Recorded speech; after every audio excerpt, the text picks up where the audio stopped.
Good afternoon. Welcome to the Reliability and Security Oversight Monthly Update. My name is Maylee Cook, and I'm a Training and Outreach Specialist at WECC. We can go to our next slide.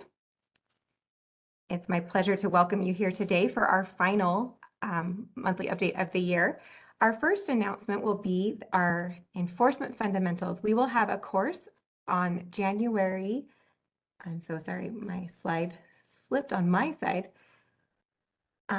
On January 28th and 29th, and that will be at Southern California Edison. We'd love to have you start registering for that and attend that course. It will be the same course that was offered in 2024, but just our first session of 2025. We will also be offering our virtual grid fundamentals in February. That will be February 25th and 26th, and we will get the registration link for that into the chat for you as well. And on our next slide, we're excited to announce our Reliability and Security Workshop, which will be in Tempe, Arizona. The registration is alive for that as well. And this will be our program-focused workshop, and we hope to have an agenda out to you early part of the new year. But you can begin that registration process, and the link is in the chat. All our meetings are conducted in accordance with the WECC antitrust policy and the NERC antitrust compliance guidelines. All participants must comply with the policy and guidelines. This meeting is public. Confidential or proprietary information should not be discussed in open session. This webinar is being recorded and will be posted publicly. By participating, you give your consent for your name, voice, image, and likeness to be included in that recording. WECC strives to ensure the information presented today is accurate and reflects the views of WECC. However, all interpretations and positions are subject to change. If you have any questions, please contact WECC's legal counsel. If you have questions during our webinar today, feel free to send those via chat to WECC meetings, or you can use the raise hand feature and we will call on you to unmute.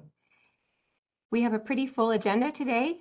We'll start off with a cold weather update given by Curtis Cruz, followed by a standards update by Donovan Crane, an inverter-based resource initiative update from Mark Rogers, an announcement on our annual 2024 self-certification from Angela Shapiro, an ERO self-logging update given by Joshua Young, enforcement and mitigation processing update by Michael Dalebout, and a trends report update by Ben Aldous. So stay tuned. We've got a lot for you today. We'll turn it over to Curtis first. Thank you, Maylee. Certainly appreciate that. And it is a jam-packed agenda, so hopefully this will be short and sweet. Project 2024-03, the EOP 12-2 updates. Ballot closes tomorrow, so please take time to get in there and provide the vote. Give us feedback. I am on that drafting team, so it has been very interesting getting the feedback.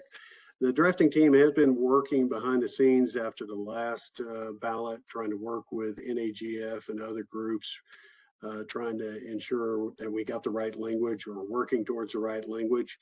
I think the fear of compliance associated with ECWT is still large in some people's minds out there, despite all the efforts that we put in as a drafting team for the technical rationale and some other items. I know I have been working with NERC staff on that behind the scenes, trying to provide some input, some thoughts, and trying to make sure that all the ERO enterprise regional entities are on the same process and thought on how to approach ECWTs. We know it's public data. We know there'll be holes. To that point, the drafting team has initiated a draft of some implementation guidance associated with the ECWT calculation and extreme cold weather temperature calculation. Don't know if it will get out in the wild, so to speak, anytime soon. It really depends upon this vote and what happens. I will say there has been lots of discussions about following paragraph 321 process if the vote doesn't get to where it needs to be. Some people take that as a threat from NERC. It's certainly not a threat. It's simply a process, and that should be something that we should all try to avoid as best as possible. Although in this case, I know there's some opportunities for improvement, so to speak. So please take time to go out there and vote, and hopefully we'll have good news after the 20th, and the next update will be something completely different. But thank you. Appreciate your time. I'll hand it off to the next person.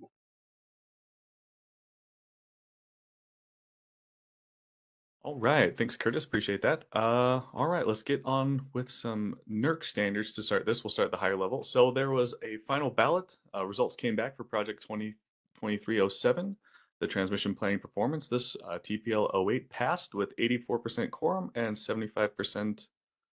There it is, 75% approval. So that project's wrapped up. It'll be going for board and to FERC. Like Curtis had mentioned, I figured I'd put it in here as well, just because of how the time frame and how important this one is the comment and ballot period for that 2024-03, the EOP 12-2 does close tomorrow. Both the comment period and the ballot period will end tomorrow. So please, if you haven't already, please get in there, put in the comments. I'll probably say it again as we move to the WECC standards, but any comments that go in there, especially those if you are in support, are greatly appreciated. I'll touch on that in the next section if we can go to the next slide. As we move on to some more regional, the WECC standards variances criteria update that's going on, we have the WECC 142 request to retire BAL 2 WECC 3 contingency reserve is currently out for posting right now. The drafting team has worked really hard on putting together an informational white paper that details the rationale for why this standard should be retired. And with that, this is where I'm going to put this in there. The comment period is open through January 15th. We decided to have a 60-day comment period. It's been open for about a month at this point, a little bit more. But we wanted to make sure that, with holiday time, we gave it enough time that everyone would be able to comment on this.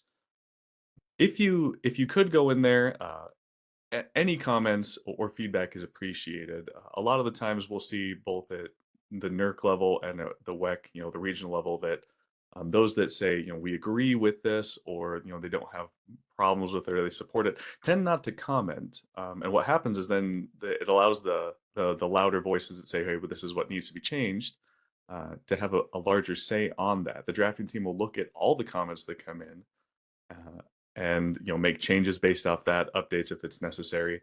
And then we've seen it where it goes back out for posting again, and we hear a large feedback from the people had not commented before that said, we liked it, why did this change? So if there is support for it, if you'll go out and read that, the rationale, and then if you are in support of it, just a simple yes, we like this direction, yes, we support this, is just as valuable as feedback on what needs to change for it. So again, this is open through January 15th, and the drafting team is looking forward to as much feedback on this as possible. At the WSC, at the WECC Standards Committee level, Project 156 was approved. This was a SAR that came in for the VAR 15 voltage and reactive control modification to the WECC regional variance portion of this. This change is being driven by the changes at the NERC registration criteria. That wording got changed. This was updated. So looking at our variance on how that needs to change or be updated based on the language for that registration criteria. The WSC approved this SAR at the November 25th meeting, and we'll be putting solicitations out for the drafting team members in January of 2025, so we can get this ball rolling. Hopefully we'll be able to get this going. It could be simple. There could be some gaps that we need to make sure get filled, depending on what the drafting team looks at and when we get into the actual making the sausage of it. So look for that, a solicitation for drafting team coming early next year. With that, we've got some upcoming SARs and some other engagement opportunities. There's a SAR in the work for PRC 6.5 automatic underfrequency load shedding with the WECC variance that's in the work. There's a group working with some internal working groups to look, are there gaps? Does something need to be addressed in that variance? So that SAR is currently being worked through. And again, first quarter next year is we're looking to see that SAR come in and then go before the WSC, which will then create a team. And we'll put out more drafting team solicitation for that once that gets that. Once that gets to that point. So again, that SAR is in the works. And then a quick plug for the Milestone 3 FERC Order 901 technical workshop that's coming up in January. This is going to be January 15th and 16th at the Downtown Renaissance in Phoenix. And we're really hoping to see a lot of people come out to this, a big participation. The Milestone 2 workshop was wildly successful. There's a lot of great feedback from that, a lot of great industry participation. And so NERC, NERC standards and all those that are participating on this workshop as well are hopeful for the same kind of turnout, the same kind of participation, and a lot of it will depend on industry participation for this. So Phoenix is a pretty decent place to be in January. It's a little bit better than some other freezing places, so hopefully it's a good location. And from the schedule, from the updates they've given us, it sounds like they've put a lot of thought into it. So we're hopeful for a really good conference, a really good workshop, and hope to see a lot of you there. And with that, those are the current updates that we have from standards and standards feedback. And I'll go ahead and hand it off to the next person. Hey, good afternoon, everyone. Just wanted to give a quick update. We're making changes to the internal IBR task team here at WECC, and we're putting together the team that will validate and look over all the information from the RFIs as we send those out. The first batch, which will be out to 10 entities, will take place right around January 20th. They'll have 45 days to return. So we're looking at about March 6th or sooner to return the information back to us. And then at the same time, we'll be working with another group of folks at WECC to put together an outreach for those 10. And that will be engaged at least by February 20th. So we're kind of working in a scenario of validating the information we receive and sending out the RFI and validating the information, and then setting up the outreach. And we will go about 10 to 15 folks at a time. Excuse me, had a cold. Also, I know earlier in the month with the WECC IBR subgroup, there was a lot of questions about the practice guide out of the ORCG for the Cat 2s. We hope that'll be around February 1st. So keeping our fingers crossed on that one. And really, that's all I have for today. If you have any questions or comments for the registration certification group, please shoot us an email. Thanks, Maylee. Next.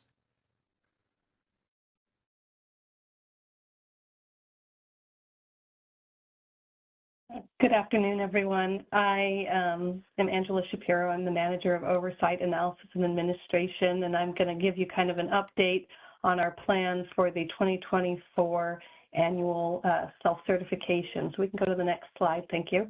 As in years past, WECC will initiate a self-certification of compliance for the 2024 monitoring year. But unlike previous years, we did not post the self-certification request in the line on December 15th. This time around, we are modifying our approach. We are a risk-based organization, and so we want to take a holistic view on this monitoring activity. For this year, the scope will not only take an entity's compliance oversight plan into account, but it will also take the WECC risk register into consideration. WECC is looking to use this annual monitoring activity to address risks more broadly than entity by entity, and rather identify requirements that speak to common top regional risks. So we're going to monitor applicable entities and we'll have some exclusions if there is some overlapping monitoring. But that's kind of the new approach for this year. It's not a different activity. We're just kind of evolving how we're going to use this and step away from our interval-based and focus more on the risk that we see interconnection-wide. So for this self-certification, WECC will post the request for applicable entities in a line on February 10th. And like in years past, the monitoring period will be January 1st, 2024 through December 31st, 2024. And the responses will be due April 15th. So that should be an easy date for people to remember. And that is all that I have for today.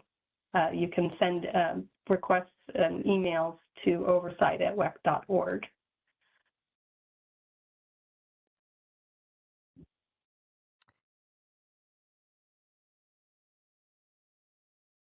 Thank you, Angie. We'll go on to our ERO self-logging update. Oh, Hi. Josh, before you begin, we did receive a question for Angie. Angie, does WECC anticipate sending annual self-certification notifications in February instead of mid-December? Correct. It's going to replace what we typically send in December. That will go out February 10th. And is there an evidence requirement for these annual self-certifications? The initial request is only for your attestation of compliant, not compliant, do not own, not applicable. Okay. Thank you, Angie. Those are the questions we had for you at this time. Okay, All right, Josh, now it is your turn. Thank you, Maylee. So I just wanted to share a couple of updates. We had a big year for self-logging at WECC, and starting from the announcements that we made in the March RNS conference in Utah, we had a couple of big updates that happened with several enhancements and ERO alignment that happened throughout the year. And so we wanted to share a few of those updates with you today. So in 2024, some of the program enhancements and achievements that we've had with the self-logging program at WECC and overall across the ERO enterprise is that we've went from 11 registered entities approved since January 1 of 2024 to 24 entities, including a few confirmed approvals with pending applications. And there were 11 formal applications filed in 2024. And as many of the participants during this meeting know today, we did stay stagnant for a long time at the single digits. And that wasn't just a WECC exclusive thing, but because the program felt like it wasn't standardized across with the criteria evaluations.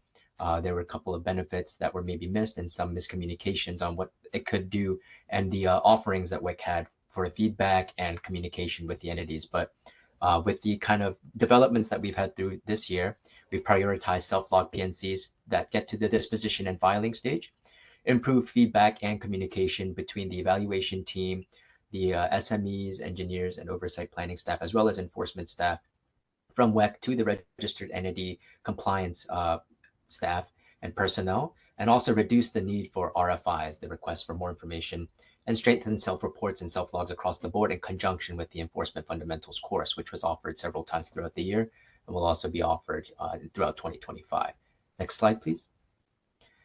One of the big key features of why the program was enhanced so heavily and spread out through the different kind of consistency criteria that we had based off of feedback from our registered entities and from NERC was that we had an alignment and standardization of the application criteria and evaluation.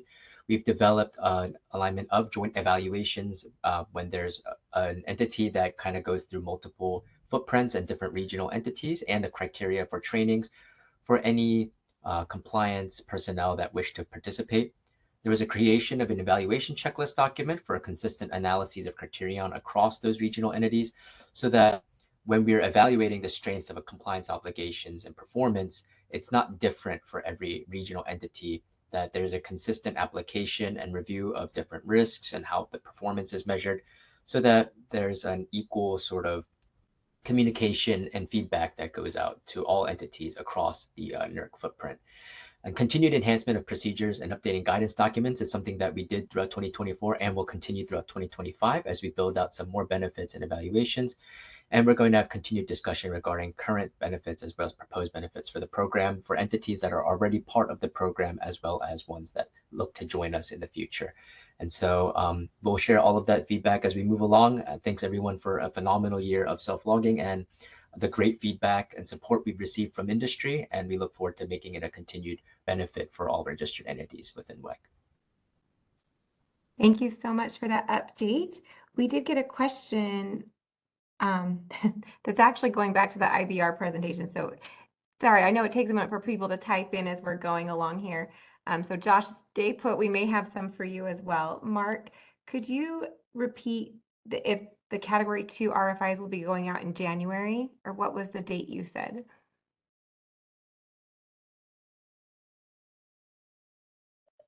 Sorry, a little slow on the uptake. So January 20th will be the first round of, we're only going to send out 10 to 10 entities with assets listed as Cat 2s. And then the RFI states you have 45 days to return the information that we're looking for. So that'll be around March 6th. And then at the same time, we'll be working parallel to contact you with our outreach team. Hope that answers our question. Thank you so much, Mark. We did get a question about the presentation itself. The slides and a recording of this webinar will be available following the recording. We'll get those posted to our website. And I think for the moment, you are both off the hook. Thank you so much. We'll move on to Michael. Thank you, Millie. Okay, next slide. Just giving an update on what happened in the WECC enforcement this year. We had a really good year. We expanded the team with additional engineers and attorneys. I believe we added 5 new staff members this year, and they are all still with us. We used a double Pac-Man approach on addressing the inventory. If you're not familiar with that or haven't heard of the term that we've used for that before, the double Pac-Man approach indicates that we're trying to bring down the existing inventory from both ends, and both ends meaning the oldest inventories accounts for about a portion of our processing, and then the newest ones that come through the door account for a portion of our processing. We're not working on PNCs that fall into the middle. So if you have a PNC that's from 2022 or potentially 2023 and you haven't heard from us lately, those will be later on when we get to those, but we've made good progress on the other ones. I'll go over the numbers in just a second. We are getting closer to processing cases in real time. I know some of you have had anecdotal stories of submitting self-reports or self-logs and getting those back rather quickly from us, and we hope to continue that service for you and that speed of turning things around. And again, we have those numbers for you in just a second. We've also embraced more of a focused risk-based processing. So we're taking our time to make sure we look at things and make sure that the questions that we're asking you are appropriate to the amount of risk that the PNC presents. And I hope we're coming through with that, and it's something you're experiencing with your PNCs as we reach out to you. And then finally, we're putting a significant focus on the entity outreach with the enforcement fundamentals training, and I'll get more into that. But the enforcement fundamentals training really prepares registered entity staff to resolve non-compliance with NERC reliability standards. And we do that by going through the Magnificent Seven, as we call them, the important things that we need to process in non-compliance here at WECC. And we've had great success with that. So I'll get to that slide in just a second. We can go to the next slide now, and I'll talk about numbers. Okay, so for 2024 enforcement processing, we were able to dispose of 102 of our age cases. So the age cases is what we call things that are 2 years and older. So that would be a lot of the 2020 and 2019's things that were in that count this year. We also would processed 174 new cases that came through the door this year as 2024 reported PNCs. That's about 50% of the total intake. We've actually touched far more cases than that, and some are in process right now as I give this presentation. I'm sure the engineers are working on some of the 2024s and getting those over to the attorneys so that they can be disposed of. So that number should be going up even more after today. The average processing time for new cases in 2024, if you were in the self-logging program, and it's been, as Josh just described, the self-logging program, the self-logs are taking as little as 2 months, or the average is 2 months, to dispose of self-logging compliance exceptions. For non-self-log compliance exceptions, the things that come from other forms of discovery, other audit, or self-reports, maybe self-certifications as well, like Angie just talked about, those are coming in at 5 months. And then FFTs are typically getting processed in about 6 months right now. Okay, next slide. Okay, for those of you that joined us for Enforcement Fundamentals this year, we thank you for taking the time to join us. We've really enjoyed spending that time with you and getting to share what we do and the why of what we do a little bit more and a little bit more depth than we have in the past. WECC Enforcement Fundamentals, as I described before, prepares registered entities to resolve non-compliance with NERC reliability standards. And we held 6 trainings at various entity locations in 2024. They were geographically diverse. I believe we hit, well, we had Northern California, we had the Northwest, we had Tri-State hosted us. Many entities helped out, and we went throughout the West. Over 200 people total, and we had over 75 entities join us during that time. So it was a really good year for enforcement fundamentals. We do have our first date of 2025 ready for you. We will having a training at January 28th and 29th, 2025 at the Southern California Edison Training Facility in Irwindale, California. So if that's available on your schedule, you're welcome to join us. The information on registration is available on the WECC calendar at this time. And again, that's January 28th and 29th in Irwindale, California. And we thank Southern California Edison for hosting us on that. I believe that's the end of my slides. Oh, the resources, excuse me. There's all new resources updated. WECC has updated the WECC self-report and mitigation checklist.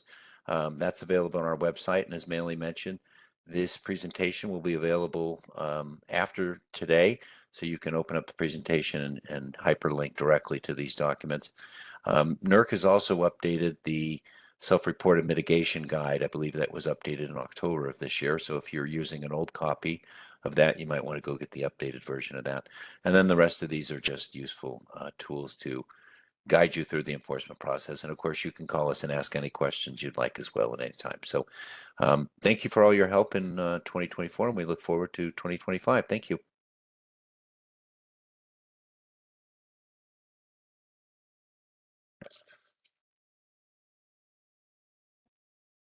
Michael, do you plan on announcing all of the 2025 enforcement fundamental dates for folks to start planning, or what is in the works there? We still have some planning to do around the 2025 dates. We want to take a more holistic approach this year and make sure that we're accounting for all the other training that we have and all the other training needs that we have, and make sure that that we're also probably going to try to address a virtual training option this year, knowing that not everyone can attend in person. So more to come on that. Hopefully Manley will have something to announce in the first quarter, but we're definitely looking to put something together for the rest of the year. So hopefully very soon. Thank you. All right, let's turn it over to Ben. Thank you, Maylee. I'm Ben Aldous. I'm a senior analyst in WECC's enforcement department, and I want to share with you our Oversight Trends Update, which is a report that WECC prepares quarterly and makes available on our website. You can access it from the link in the slides, and it's also available on the compliance page of WECC.org. And the Trends Update aggregates data from all different kinds of CMP activities, monitoring, enforcement, registration, and identifies key metrics and important information that we think will be valuable to entities, both in benchmarking their experience against other regions, as well as providing some transparency to entities on WECC. And so the main topics in the Trends Update, and we've made some updates as part of the November report, which include adding highlights of WECC's activities during the quarter, important things that we've done that we think have driven our mission, coverage of registration and certification changes, both what's come in the door and what we've been able to approve, the most monitored and most reported, most self-reported requirements, and enforcement processing statistics like what Michael shared in his presentation to give some sense of how we're working through those issues as they come in.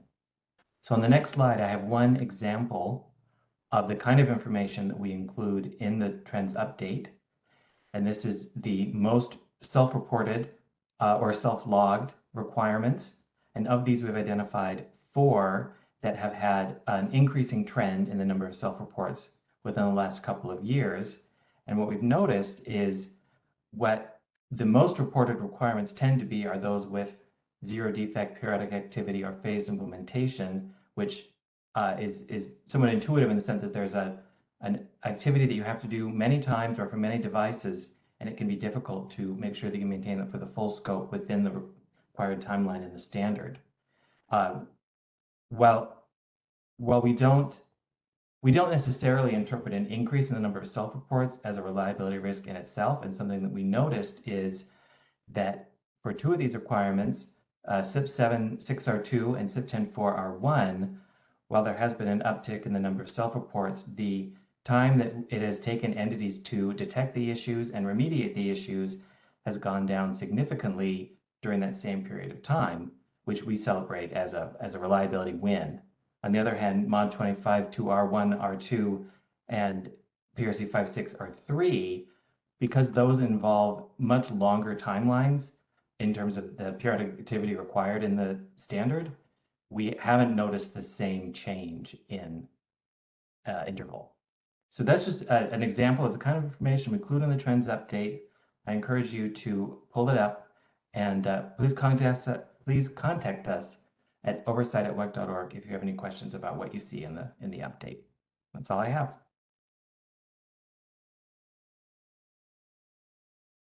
Thank you, Ben. I'll give it just a moment to see if we have any other questions from the audience that have come in. While we're waiting for that, if we could go to the next slide. Normally, I announce that we will be having our next monthly update at this stage of the game.